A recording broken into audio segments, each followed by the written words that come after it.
तो hi friends, welcome है आप सभी का। नमस्ते, जोहार। यह है political science AC paper, Ranchi university. ठीक है, तो इसका ये आंसर है और ये आपका सिलेबस है। पहले हम लोग सिलेबस को समझेंगे, उसके बाद हम लोग क्वेश्चन आंसर की ओर जाएंगे। तो देखिए, पेपर का नाम क्या है? AC paper economics, associated core course minor MNA। ठीक है, इसको बोलते हैं एसी MNA पेपर। ये सेमेस्टर 1 और 2 दोनों में काम आएगा। Either may be opted in same 1 और सेम 2। अगर आप सेमेस्टर 1 में रखे हैं ये पेपर तो भी काम देगा, अगर आपका ये पेपर सेमेस्टर 2 में तो भी ये काम देगा। ठीक है, और रांची यूनिवर्सिटी और नीलांबर पीताम्बर यूनिवर्सिटी दोनों में काम देगा। इसमें पढ़ना है आपको इंट्रोडक्टरी पॉलिटिकल साइंस, यानी कि पॉलिटिकल साइंस का परिचय, राजनीतिक विज्ञान का परिचय। ओके, यह पेपर का मैं इतिहास थोड़ा सा बताता हूँ। ये पेपर पहले हम लोग जब 3 साल का ग्रेजुएशन होता था, मतलब 4 साल का ही ग्रेजुएशन में, एसी पेपर को आपके सीनियर वाले माइनर पेपर के नाम से जानते थे। माइनर पेपर, अभी इसका नाम एसी कर दिया, एसोसिएटेड कर। और जब 3 साल का ग्रेजुएशन होता था तब इसको जेनरिक इलेक्टिव पेपर कहा जाता था। और उससे पहले आपका जब सेमेस्टर नहीं या एनुअल एग्ज़ाम होता था ग्रेजुएशन में, तब इसका नाम था सब्सिडरी पेपर या साइड पेपर। सब्सिडरी या साइड पेपर। ठीक है, खैर छोड़िए, समय के साथ सब कुछ परिवर्तन होता है, नाम में भी परिवर्तन होता है।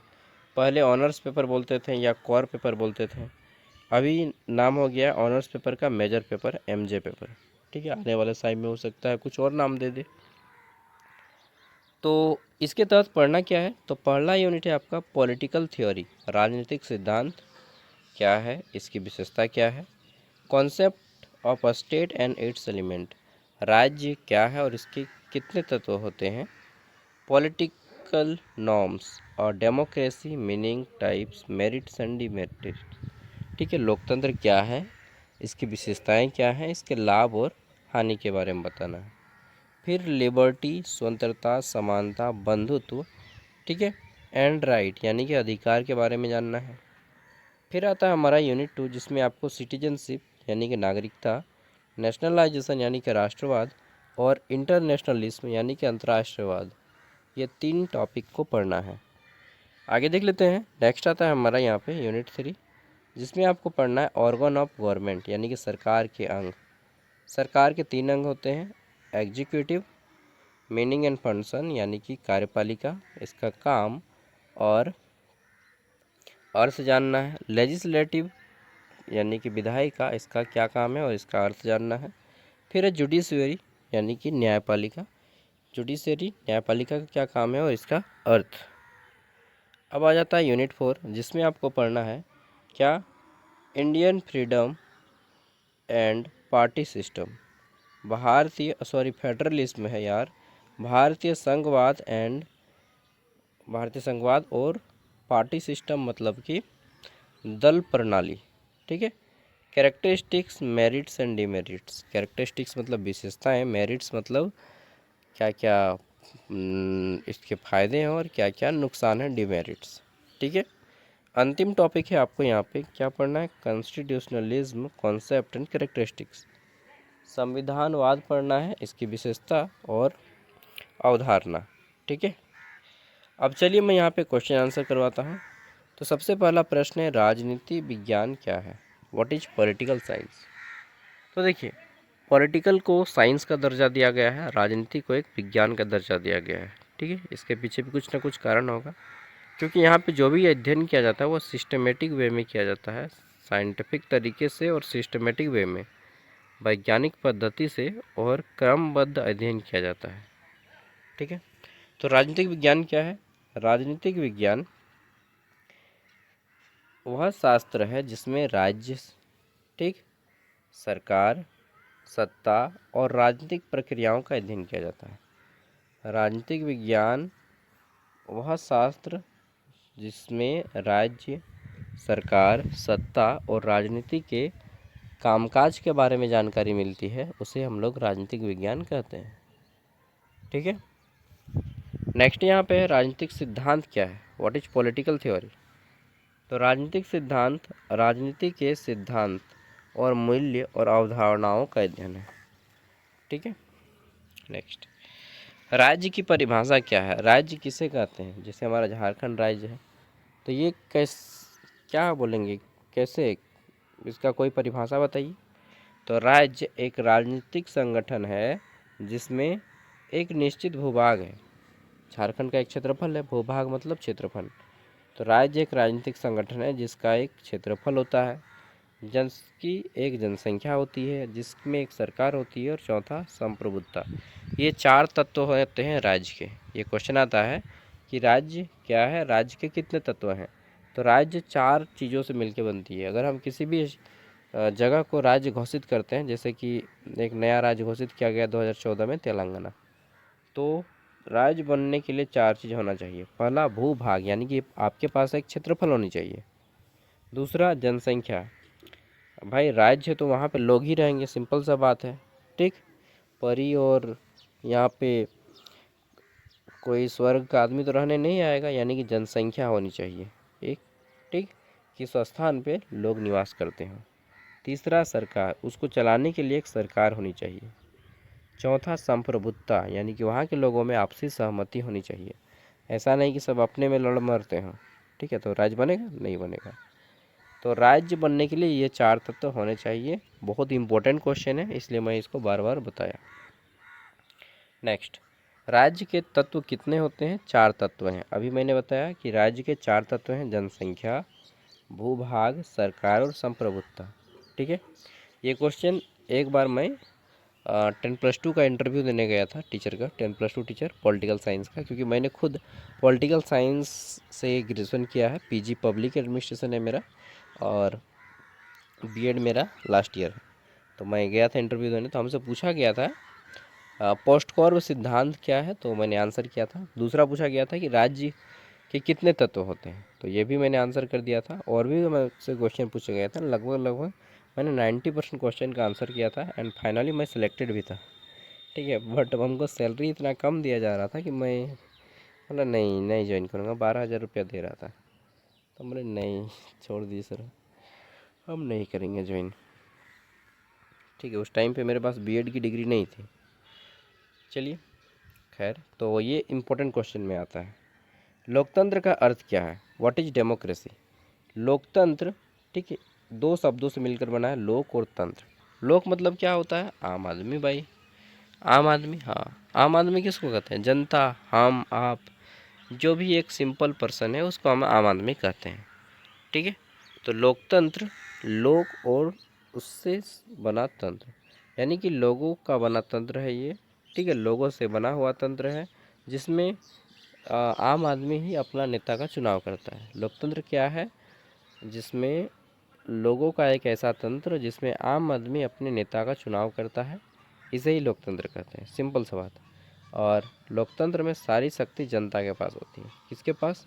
जनता के पास। ओके, लोकतंत्र में सारी शक्ति किसके पास होती है? जनता के पास। तो लोकतंत्र वह शासन व्यवस्था है जिसमें सत्ता जनता के हाथ में होती है। ठीक है, लोकतंत्र एक ऐसा सिस्टम है जिसमें आम आदमी अपने सरकार चुनता है और सारी शक्ति जनता के पास होती है। इतना लिख लीजिएगा ना, काफ़ी है। लोकतंत्र की प्रसिद्ध परिभाषा किसने दी? तो अब्राहम लिंकन अमेरिका के एक राष्ट्रपति हैं, और उन्होंने एक परिभाषा दिया है। देखिए मैं बता दे रहा हूँ, ओपन में बैठा हूँ, अभी भी खपरा के घर देख रहे होंगे ना। हाँ, तो हमारे यहाँ पे है। देखिए, लोकतंत्र का एक बहुत प्रसिद्ध परिभाषा दिए हैं अब्राहम लिंकन। अब्राहम लिंकन क्या बोलते हैं कि जनता के लिए और जनता के द्वारा किया गया शासन है। लोकतंत्र क्या है? Democracy is the people, by the people, for the people, और क्या जो बोले थे, मुझे याद नहीं आ रहा है इंग्लिश में। ठीक है, democracy is by the people, for the people, और एक वो क्या था, ठीक है, फ्रॉम द पीपुल। तो ये अब्राहम लिंकन अमेरिका के राष्ट्रपति थे। अब्राहम लिंकन बचपन में कुल्हाड़ी से, मतलब सॉरी, हाँ, कुल्हाड़ी जो टांगा होता है ना, उससे वो लकड़ी बेच के राष्ट्रपति तक का सफ़र किया। लकड़ी बेच के राष्ट्रपति, समझ रहे हैं? तो वो एक आम नागरिक से होकर राष्ट्रपति तक का सफ़र किए थे अब्राहम लिंकन, देखिएगा फ़ोटो में, मैप में सर्च करके। तो उन्होंने ही डेमोक्रेसी की ये परिभाषा दी, ठीक। और पॉलिटिकल साइंस का अगर किसी देश ने सबसे ज़्यादा यूज किया है तो वही अमेरिका है, ठीक। अमेरिका के अब्राहम लिंकन बोलते हैं कि डेमोक्रेसी जनता के लिए और जनता के द्वारा, यानी कि जनता का है, ठीक, जनता के लिए है और जनता के द्वारा ही इसको चलाया जाता है, ठीक है। तो जनता के लिए और जनता के द्वारा किया गया शासन ही लोकतंत्र है। ये अमेरिकी राष्ट्रपति अब्राहम लिंकन का कहना है, ठीक है। और इसको आप कोड को नोट डाउन कर सकते हैं। जब मैं क्लास 11 या 12 में पढ़ रहा था तब हमको बताया गया, मैं पूरा ग्रेजुएशन पढ़ा, पूरा एमए पढ़ा, तब तक ये बार बार रिवाइज हो रहा है, तो मुझे याद हो गया। तो आपको भी याद हो जाएगा, नोट डाउन कर लीजिए। नेक्स्ट, लोकतंत्र के मुख्य प्रकार क्या हैं? तो लोकतंत्र, एक होता है प्रत्यक्ष लोकतंत्र, एक होता है अप्रत्यक्ष लोकतंत्र, डायरेक्ट डेमोक्रेसी और इनडायरेक्ट डेमोक्रेसी। ये क्या होता है भैया? देखिए, एक ऐसा देश होता है जहाँ पे आप जो है नेता का चुनाव सबके सामने करते हैं, ओपन टू ओपन। किसी को चुना आपने, ठीक है, 4-5 गो पार्टी है, मान लीजिए, एक बीजेपी है, एक सीजेपी है, एक कांग्रेस है, एक बीएसपी है, एक सीपीआई है, कोई भी फलना ढिमका, बहुत सारा पार्टी है। आपने पूछा गया कि भाई आप किसको वोट दे रहे हैं? आपने खड़ा करा कि मैं सीजेपी को वोट दे रहा हूँ, कॉकरोच जनता पार्टी, ठीक है, ट्रेंडिंग में अभी। तो क्या बोल रहे हैं कि ठीक है, कोई भी दिक्कत नहीं। ये कहाँ पे चलता है? ये इंग्लैंड में चलता है। इसको डायरेक्ट डेमोक्रेसी कहते हैं कि सबके सामने हम दिखा रहे हैं, प्रत्यक्ष। प्रत्यक्ष मतलब होता है सबके सामने। अब भारत में क्या है कि आप वोट देने जाइएगा सबके सामने नहीं, आपको एक रूम में जाया जाएगा, आप कौन सा बटन पे दबा रहे हैं वो आपको नहीं दिखेगा। भारत में अगर दिख लिया ना तो बोलेगा है बेटा कहाँ है, उसको वोट दिया रे, यहाँ पे लफड़ा हो जाएगा। समझ रहे हैं ना? भारत का आदमी किसको वोट दे रहा है वो भी दिखना नहीं चाहिए। अगर दिख लिया तो फिर क्या हो जाता है, यहाँ पे झगड़ा हो जाता है कि उस पार्टी को काहे वोट दिया। हालांकि ये आम आदमी का अधिकार है, वो किसी को भी दे सकता है, लेकिन भारत का आदमी उतना समझदार नहीं है, ठीक है। तो भारत में अप्रत्यक्ष लोकतंत्र है, ठीक है। चलिए, प्रतिनिधि लोकतंत्र और प्रत्यक्ष लोकतंत्र, तो यही बोलिएगा कि प्रत्यक्ष और अप्रत्यक्ष, यह अप्रत्यक्ष है, ठीक है। भारत में अप्रत्यक्ष लोकतंत्र है। नेक्स्ट आता है हमारा यहाँ पे, स्वतंत्रता का अर्थ क्या होता है? स्वतंत्र मतलब क्या होता है बताइए? स्वतंत्र मतलब होता है, सौ और तंत्र दो शब्दों से मिलकर बना है। सौ मतलब अपना, तंत्र मतलब सिस्टम, यानी कि जब हम अपने सिस्टम के अकॉर्डिंग काम करते हैं तो उसे स्वतंत्रता कहते हैं। यानी कि बिना अनावश्यक बाधाओं के अपने अधिकारों का उपयोग करना स्वतंत्रता है, ठीक है। जैसे आप कहीं पर भी जा सकते हैं, घूम सकते हैं, ठीक है, कोई भी काम कर सकते हैं, ओके, कुछ भी पढ़ सकते हैं, तो ये सब क्या है? स्वतंत्रता है। तो स्वतंत्रता क्या है कि बिना किसी अनावश्यक रुकावट के, अनावश्यक कहने का अर्थ है कि जब देश में मान लीजिए कुछ लागू हो जाए, इमरजेंसी लागू हो गया है, तो फिर आपको स्वतंत्रता नहीं मिलेगी। उस टाइम पे संविधान में ऐसा प्रावधान है कि देश में अगर इमरजेंसी लागू हो जाए तो वहाँ पे फिर आपको घूमने का स्वतंत्रता नहीं है, ठीक है। तो अगर जब तक सभी चीज़ें सामान्य रहें तो आपको अधिकार का उपयोग करने से कोई नहीं रोक सकता, ये आपकी स्वतंत्रता है, ओके। समानता का अर्थ क्या है? समानता का अर्थ है कि सभी लोगों को समान अधिकार और अवसर मिलना चाहिए, ठीक है। ऐसा नहीं कि आप अमीर हैं तो आपको ज़्यादा अधिकार मिलेगा, आप गरीब हैं तो आपको कम अधिकार मिलेगा, या फिर आप ज़्यादा पढ़े लिखे हैं तो आपको जो है यहाँ पे जाने का अधिकार है और वहाँ पे जाने का अधिकार नहीं है, ठीक है। ऐसा नहीं है। ऐसा भी नहीं है कि आप ऊंची जाति के हैं या नीची जाति के हैं तो आप ये कर सकते हैं और वो नहीं कर सकते हैं, ठीक है। ऐसा नहीं है कि आप अमीर हैं तो आप अपने बच्चों को हाई स्कूल, अच्छे स्कूल में पढ़ा सकते हैं, और आप गरीब हैं तो आप अपने बच्चों के अच्छे स्कूल में नहीं पढ़ा सकते हैं। तो ऐसा, ये क्या है? समानता का खिलाफ है, ठीक है। ऐसा नहीं है कि आप ऊंची जाति के हैं तो आपको ये फॉर्म भरने दिया जाएगा, आप गरीब हैं तो आपको ये फॉर्म भरने नहीं दिया जाएगा, ठीक है। यानी कि समानता का अर्थ सभी क्षेत्रों में समान रूप से, ठीक है, सभी क्षेत्रों में समान रूप से समान अवसर मिलना है। नेक्स्ट, न्याय क्या है? जस्टिस। देखिए, न्याय का अर्थ है प्रत्येक व्यक्ति को उसका उचित अधिकार मिले, ठीक है। यदि उस पर कोई अत्याचार करे तो उसके खिलाफ वह मुकदमा चलाए और उसको दंड मिलेगा, उचित दंड, ठीक है। न्याय क्या है? तो न्याय प्रत्येक व्यक्ति को मिलने वाला अपना अधिकार है, जिसके तहत वह अपने अन्याय के खिलाफ लड़ सके और जो दोषी है उसको दंड में दिला सके, ठीक है, यही न्याय है। लेकिन न्याय हमेशा समय के साथ होना चाहिए। समय के साथ न्याय न होगा, अगर समय से न्याय नहीं होगा तो फिर वो अन्याय ही हुआ। समय से कहने का अर्थ है कि आप अगर अभी आपने किसी को मुकदमा के लिए केस किया, 5-10 साल बाद आपका रिजल्ट आता है, चाहे 20 साल बाद बोलता है कि उसको जेल होगा, क्या फ़ायदा? 20 साल बाद तब तक से बूढ़ा जाएंगे, ठीक है। इसलिए न्याय जो है समय पे होना चाहिए। अब आ जाता है यूनिट 2। इसमें हमारा नागरिकता क्या है? नागरिक मतलब होता है सिटीजन, इंग्लिश में बोलते हैं सिटीजन। तो नागरिक किसी व्यक्ति की राज्य के प्रति कानूनी सदस्यता है, ठीक है। कोई भी व्यक्ति जब किसी देश में जन्म लेता है तो उसकी कुछ कानूनी रूप से आईडी कार्ड बनाया जाता है, ठीक है। जैसे भारत में आधार कार्ड है, वोटर आईडी कार्ड है, ठीक है, पैन कार्ड है। ये सब क्या है? ये आपका प्रूफ है कि आप भारत के नागरिक हैं। अगर आपके पास आधार कार्ड नहीं है, अगर आपके पास वोटर कार्ड भी नहीं है, अगर आपके पास पैन कार्ड भी नहीं है, अगर आपके पास खाता भी नहीं है, तो खाता को नहीं माना जाएगा। Aadhaar card, PAN card, voter ID card, ये 3 को जो है हमारा क्या है? आईडी प्रूफ है कि हम किसी राज्य के नागरिक हैं, ठीक है, हम उस राज्य के निवासी हैं। तो नागरिकता किसी व्यक्ति की राज्य के प्रति कानूनी सदस्यता है, ठीक है। और ये एक आईडी प्रूफ के तहत पता चलता है, समझ गए? तो यही पहचान है ना कि हम भारत के नागरिक हैं।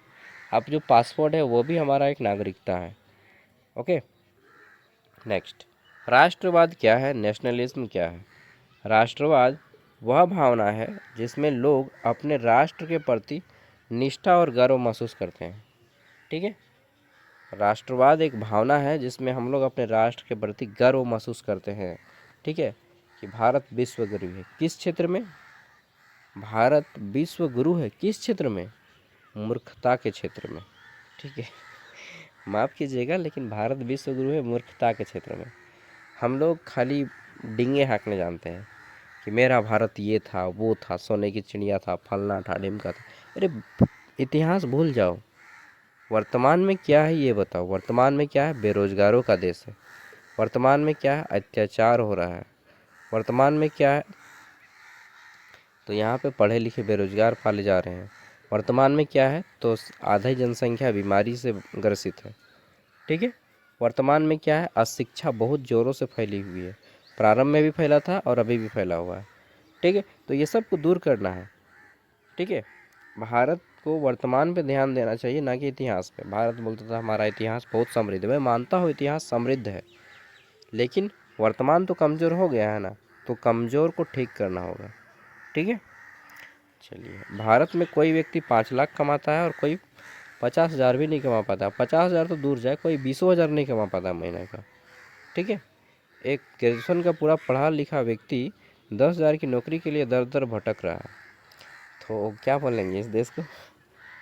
तो राष्ट्रवाद एक ऐसी भावना है जो व्यक्ति अपने राष्ट्र के ऊपर गर्व और निष्ठा महसूस करता है और अपने देश के लिए, ठीक है, त्याग देने को भी तैयार रहता है। नेक्स्ट, अंतर्राष्ट्रीय क्या है? अंतर्राष्ट्रीयता या अंतर्राष्ट्रीयवाद क्या है? अंतर्राष्ट्रीयता विभिन्न राष्ट्रों के बीच सहयोग और शांति की भावना है, जिससे नागरिक विश्व की सोच की भावना को बनाता है, विश्व के, ठीक है, कि संपूर्ण विश्व एक परिवार है, वसुधैव कुटुंबकम की भावना को लेकर चलता है, ठीक है। अंतर्राष्ट्रवाद पूरे विश्व की भावना को लेकर चलता है। नागरिकता के अधिकार किससे मिलते हैं? तो राज्य के द्वारा नागरिकता के अधिकार मिलते हैं। नेक्स्ट आता है हमारा क्वेश्चन, राष्ट्रवाद का संबंध किससे होता है? तो राष्ट्र के प्रति प्रेम और एकता की भावना से राष्ट्रवाद का संबंध होता है। राष्ट्र के प्रति प्रेम और भावना से। ओके। यूनिट 3 आता है सरकार के कितने अंग हैं। तो पॉलिटिकल साइंस जब आप पढ़ रहे हैं तो ये चीज़ जान लीजिएगा, राजनीतिक विज्ञान के पिता किनको कहा जाता है, पहले आप ये कमेंट में बताइए, देखते हैं किनको किनको आता है। Who is the father of political science, ठीक है। और दूसरा राजनीतिक, ये मैं बता रहा हूँ कि राजनीतिक विज्ञान को 3 भागों में बांटा गया है, या राजनीतिक विज्ञान में जो सरकार होती है इसको 3 भागों में बांटा गया है। सरकार को कितने अंग हैं, तो सरकार के 3 भाग हैं या 3 अंग हैं, ठीक है। पहला है कार्यपालिका, कार्यपालिका, दूसरा है विधायिका और तीसरा है न्यायपालिका। इंग्लिश में इसको बोलते हैं कार्यपालिका को एग्जीक्यूटिव, इसी का नाम है दूसरा नाम ब्यूरोक्रेसी। विधायिका है दूसरा, विधायिका को बोलते हैं इंग्लिश में लेजिस्लेटिव, ठीक। और तीसरा क्या है, तीसरा आ जाता है हमारा यहाँ पे जुडिशियरी, जुडिशियरी को ही जस्टिस बोलते हैं, ठीक है। तो पहला क्या है हमारा कार्यपालिका। कार्यपालिका मतलब कि जितने भी गवर्नमेंट सर्विस करते हैं, जितने भी सरकारी कर्मचारी हैं, ठीक है, ये सब आपके कार्यपालिका में आते हैं। जितने भी सरकारी कर्मचारी ये सभी हमारे क्या आते हैं, कार्यपालिका में, ठीक है। चाहे वो ग्रुप डी का स्टाफ हो, चाहे ग्रुप सी का, ग्रुप बी का या ग्रुप ए का, ये सब क्या है, कार्यपालिका। ये सरकारी हैं, सरकार के काम करते हैं। दूसरा है विधायिका, विधायिका में एक वार्ड मेंबर से लेकर मुखिया, सरपंच, एमएलए, एमपी, ठीक है, जितने भी हैं राज्यसभा मेंबर, ये सब आपके एमएलसी, जो भी नेता है पॉलिटिक्स में है उसको हम लोग विधायिका कहते हैं, ठीक। और तीसरा क्या है कार्यपालिका, कार्यपालिका यानी कि जो जज होते हैं हाई कोर्ट, ठीक, या सुप्रीम कोर्ट या सिविल कोर्ट जो आपके जिला लेवल में होता है, या अनुमंडल कोर्ट, ठीक है, ये जितने भी कोर्ट होते हैं इन कोर्ट में जो कामकाज होता है इसको न्यायपालिका कहते हैं। तो सरकार के 3 अंग हैं, कार्यपालिका, विधायपालिका, विधायिका और न्यायपालिका। Got it. नेक्स्ट, कार्यपालिका क्या है, तो कार्यपालिका वह अंग है जो सरकार के कानूनों को लागू करता है। अब जैसे गवर्नमेंट ने कोई कानून लागू किया, मान के चलिए गवर्नमेंट ने एक कानून लागू किया एसआईआर। एसआईआर क्या है भैया, तो देखिए एक कानून है कि भाई वोटर आईडी कार्ड जो है ना उसको फिर से एक बार चेक करना है, सबके घर में गया होगा, तो ये कानून लागू किया। इसको लागू किसने करवाया, गवर्नमेंट कर्मचारियों ने, सरकारी नौकरी करने वाले, मास्टर हो गए, सैया लोग हो गई, ठीक, और भी जितने बैंक कर्मी हैं उन सब से करवाया।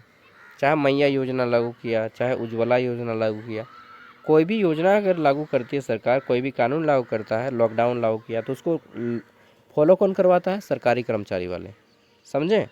तो कार्यपालिका किसको कहते हैं, कार्यपालिका वह अंग है जो कानून को लागू करता है, ठीक। विधायिका क्या करती है, विधायिका ये तो आग टांगती है। आग टांगना मतलब समझते हैं, यही सबसे ज़्यादा उथल पुथल करती है कि बेटा मेरे पास ही पावर है, ठीक है। ये लोग क्या बोलता है, बीडीएस के अपने आप को सोचता है कि ये गाली होता है बीडीएस के, ये क्या सोचते हैं कि बेटा दुनिया का पूरा पावर ना मेरे ही पास है, ठीक है। एमएलए हो गया, एमपी हो गया, गांव का मुखिया हो गया, जिला परिषद हो गया, पंचायत सचिव, सॉरी क्या बोलते हैं, लोकसभा सांसद हो गए, ठीक है, राज्यसभा सांसद, ये सब सोचते हैं कि दुनिया मेरे ही मुट्ठी में है, बस मैं जब बोलूँगा तभी ये काम होगा, नहीं बोलूँगा तो काम नहीं होगा, मतलब दबंग टाइप से आदमी होते हैं। विधायक लोग अपने आप को ना बाप समझता है, ठीक है, किंग। तो विधायक जो होते हैं वो नेता होते हैं आम भाषा में, और इनका क्या काम है, विधायिका वह अंग है जो कानून बनाती है। ये कानून कहाँ पे बनाते हैं, विधानसभा में। अगर राज्य में एमएलए हैं, एमएलए का फुल फॉर्म होता है मेंबर ऑफ लेजिस्लेटिव असेंबली, तो जो जितने भी विधायक हों वो राज्य के लिए कानून बनाते हैं विधानसभा में। और जितने भी एमपी हैं, एमपी मतलब मेंबर ऑफ पार्लियामेंट, जिसको सांसद बोलते हैं, सांसद वो सांसद भवन दिल्ली में कानून बनाते हैं, राज्य नहीं, ये देश के लिए, ये देश के लिए कानून बनाते हैं, ये राज्य के लिए कानून बनाते हैं, ठीक है। तो एमएलए लोग राज्य के लिए कानून बनाता है और एमपी लोग देश के लिए कानून बनाता है, समझे। तो एमएलए और एमपी ये दोनों अपने आप को समझते हैं कि I am the boss, all power in me, सभी शक्तियाँ मुझी से निकलती हैं और सभी शक्तियाँ मुझी में समाप्त होती हैं। ये ऐसे सोचते हैं कि आई एम द कृष्णा। ठीक है, तो विधायक लोग ही दबंग टाइप से होते हैं और यही लोग देश को एक तरह से बोल सकते हैं कि बर्बादी का कारण भी है। खैर छोड़िए, मेन रीज़न तो आम आदमी का अशिक्षा है। ठीक है, जिस दिन भारत पूर्णतः शिक्षित हो जाएगा उस दिन विधायक और नेता, एमएलए, एमपी, इस सब का कोई वैल्यू नहीं रहेगा। न्यायपालिका क्या है? जुडिशियरी। अब आता है ये मेन पावर इसके पास है ना, असली पावर कार्यपालिका के पास है ना, असली पावर विधायिका के पास है। असली पावर है न्यायपालिका के पास। ये बोलता है बेटा तुम लोग दोनों साइड हो जाओ, ठीक, बापू अब्बू आ रहे हैं। ठीक है, तो न्यायपालिका क्या है, इसी के पास मेन पावर है। गलती किसने किया, अब ये डिसाइड करेंगे कि कार्यपालिका अगर काम में गड़बड़ करती है या विधायिका काम में गड़बड़ करती है, तो नापेगा कौन, न्यायपालिका ही नापेगा। ये बापू हैं, अरे बापू सेहत के लिए।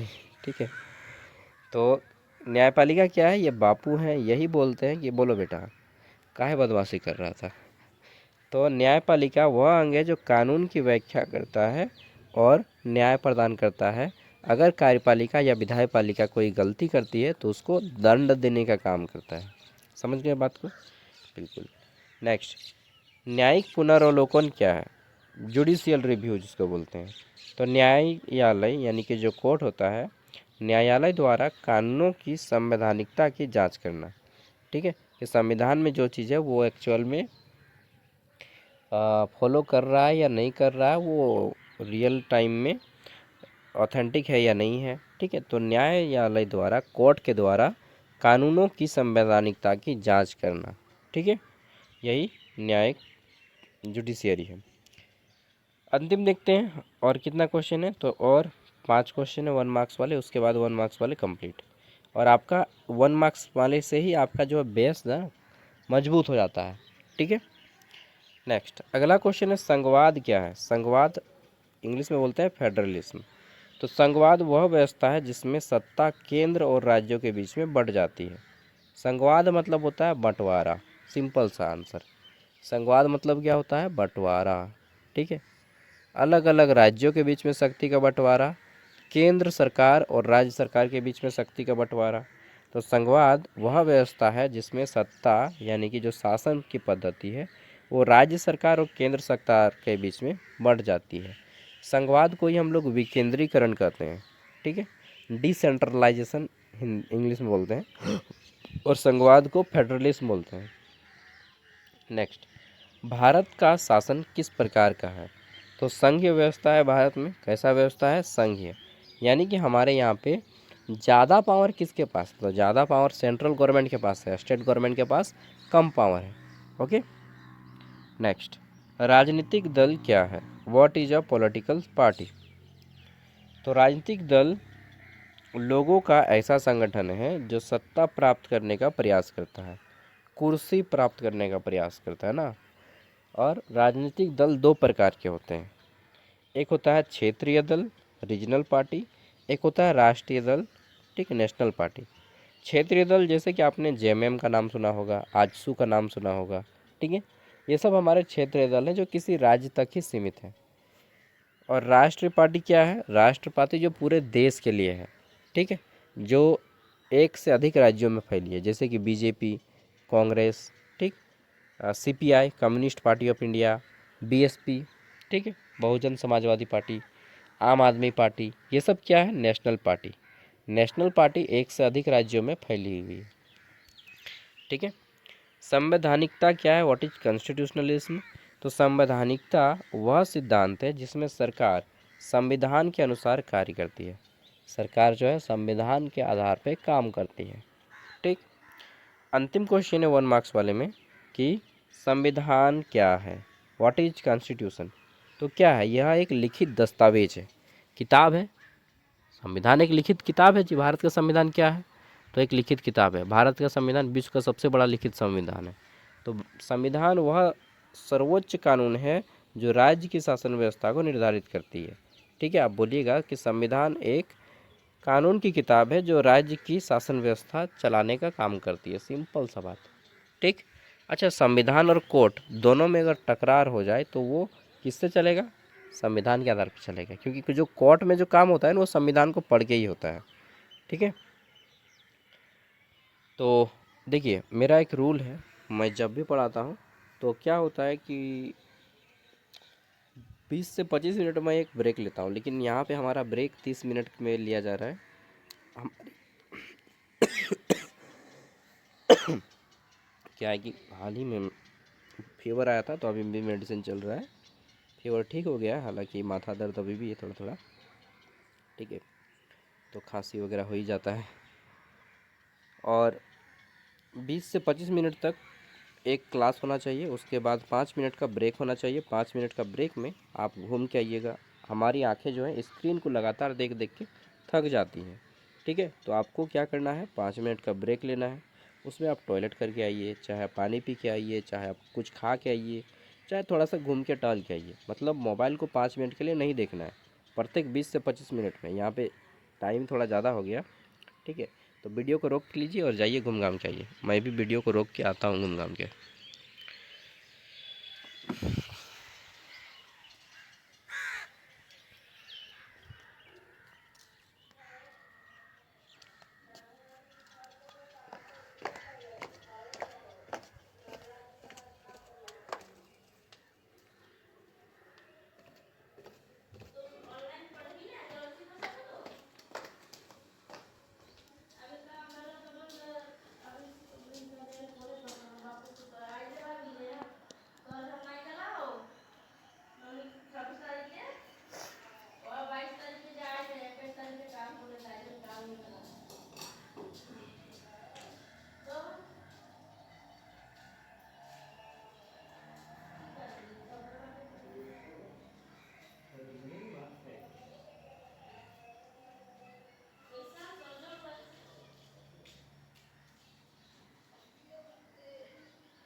खुदा तेरे लिए।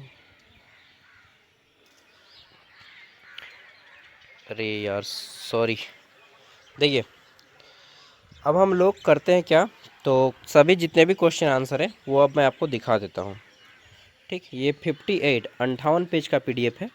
मैं इसका लिंक वीडियो का डिस्क्रिप्शन में दे दूँगा, आप वहाँ से पीडीएफ को डाउनलोड कर लीजिएगा। और अगर आप ज्ञान सागर ऐप को इंस्टॉल करते हैं ना, तो पूरा का पूरा आपको एक्सेस दे दिया जाएगा 4 साल तक का। ठीक है, वहाँ पे आप सभी पीडीएफ को इंस्टॉल कर सकते हैं, जितना भी पेपर है आपका, सब पेपर का। तो पहला क्वेश्चन है, राजनीतिक सिद्धांत क्या है, इसके स्वरूप और महत्व की व्याख्या कीजिए। ये जो आपका 15 मार्क्स का क्वेश्चन है, और इसका आंसर आपको एक खड़ा पन्ना का दोनों साइड, ठीक, और दूसरे खड़ा पन्ना का एक साइड कीजिएगा। लिखने की स्पीड ज़्यादा है तो दूसरे खड़ा पन्ना का भी दोनों साइड कीजिएगा, मतलब 2 खड़ा पन्ना में पूरा कीजिए। ठीक, उससे ज़्यादा नहीं लिखना है, बिल्कुल नहीं लिखना है। ठीक, तो राजनीतिक सिद्धांत का अर्थ, फिर राजनीतिक सिद्धांत का स्वरूप, फिर यहाँ पे दार्शनिक स्वरूप, विश्लेषण स्वरूप, इस तरह से आपको बताना है। नेक्स्ट, राज्य क्या है, राज्य के तत्वों की व्याख्या कीजिए। तो राज्य की परिभाषा और 4 तत्व, जनसंख्या, भूभाग, सरकार, संप्रभुता। ठीक, अब यहाँ पे आ जाता है लोकतंत्र का अर्थ क्या है, इसके कारण, लोकतंत्र का प्रकार, गुण और दोष के बारे में पूछा गया है।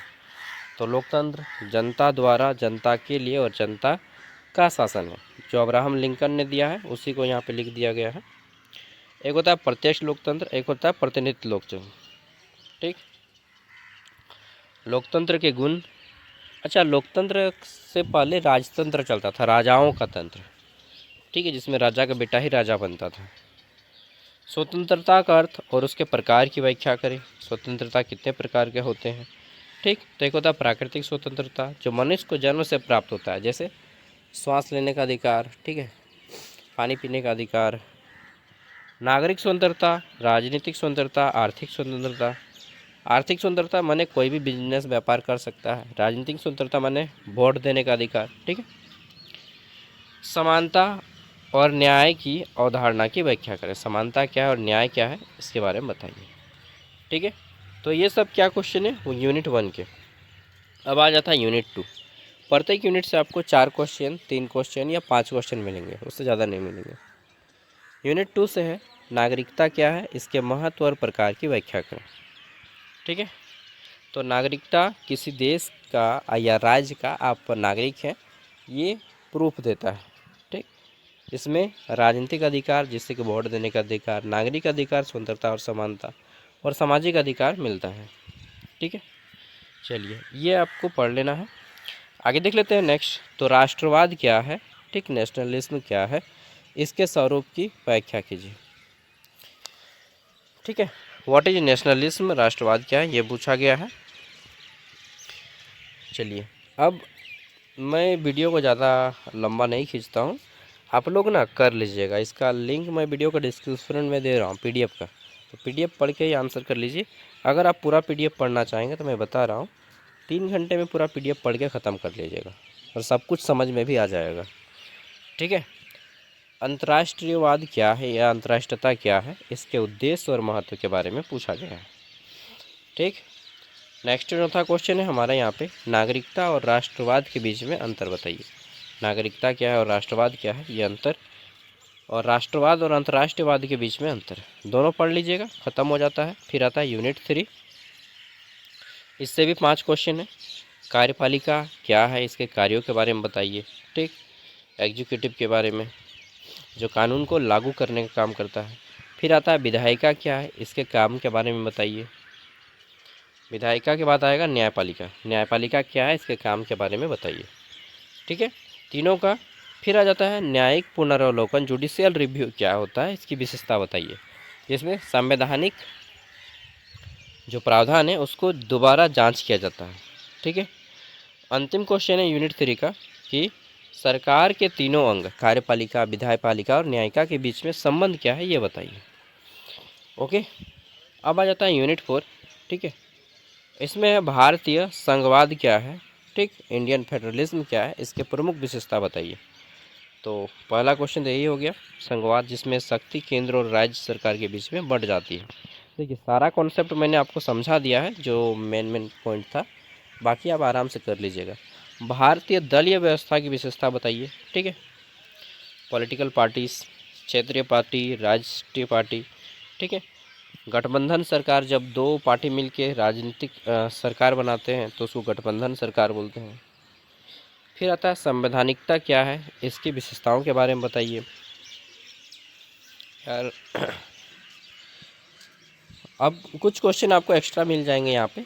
भारतीय संघवाद के गुण और दोष बताइए। भारत में जो शक्ति का बंटवारा हो गया राज्य सरकार और केंद्र सरकार में, इसके कुछ दोष भी हैं और कुछ गुण भी हैं। नेक्स्ट क्वेश्चन है, भारतीय दलीय व्यवस्था में राजनीतिक दलों की क्या भूमिका है, ये बताइए। ओके, यहाँ पे एक्स्ट्रा क्वेश्चन आंसर दिए गए हैं। ठीक है, आप इसे कह सकते हैं राजनीतिक सिद्धांत क्या है, इसकी प्रकृति महत्व की व्याख्या करें। प्रकृति महत्व और क्षेत्र भी पूछ सकता है। थोड़ा बहुत अगर अलग क्वेश्चन मिले तो भी आपको उसका आंसर करना है। ठीक है, ऐसा नहीं कि क्वेश्चन छोड़ के आ जाएंगे, जो भी आपको आंसर आता है मिलता जुलता लिख के ही आए। राज्य क्या है, इसके तत्वों की व्याख्या करें। ओके, लोकतंत्र क्या है, इसके गुण और दोषों की व्याख्या करें। फिर देख लेते हैं स्वतंत्रता, समानता और न्याय के बीच संबंध की व्याख्या करें। स्वतंत्रता क्या है, समानता क्या है और न्याय क्या है। खत्म क्वेश्चन आंसर। ओके, तो मिलते हैं अगली वीडियो में। Thank you. और हाँ, नेक्स्ट टाइम मैं आपको ऐप के बारे में अच्छे से बताऊंगा। फिर भी अगर किन्हीं को ऐप खरीदना रहेगा तो लिंक वीडियो का डिस्क्रिप्शन में रहेगा, ऐप का भी और PDF का भी। ठीक है, बाय, जोहार। अगर आपका कोई दोस्त हो तो इस वीडियो को शेयर कीजिएगा, वीडियो पसंद आए तो लाइक कीजिएगा।